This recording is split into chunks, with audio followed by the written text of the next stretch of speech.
I went to Sierra Leone in the Opserona. What the situation in Sierra Leone at the time was Ebola breaks out they have small little outbreaks and whatnot. The Ebola virus is hemorrhagic fever, or a virus that is spread through bodily fluids. It attacks the clotting factors of the body. They leak all their fluids interstitially, like out of their veins and arteries.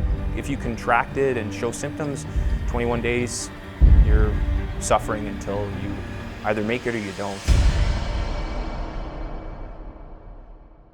My name is Cpl Barrett. I'm a corporal med tech that works at the Montfort Hospital for Canadian Forces Health Services Centre, Ottawa. It was kind of just told to me, they're like, hey, you're going in on this when it gets filled up in a couple of weeks. I was like, oh, great, I can't wait.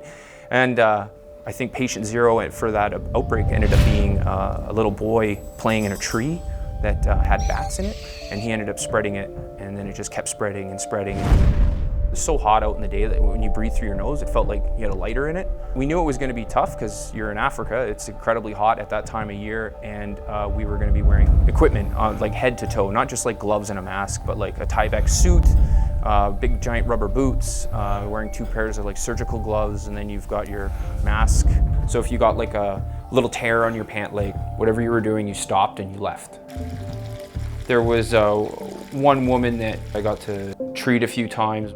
I think she was a nurse in another facility and contracted the virus while treating other patients. She was exhausted. I just remember her getting in a wheelchair and us like kind of pushing her. But once she got through the whole like decontamination process at the very end of the facility, just started smiling and lit up and, you know, put her hands up and did her exhausted dance all she could. And it was a really big deal at the time. Like a lot of what they thought Ebola was were starting to be broken down by education of the people there.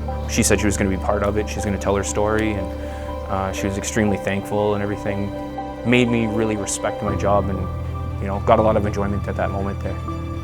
Treating a person here is simple.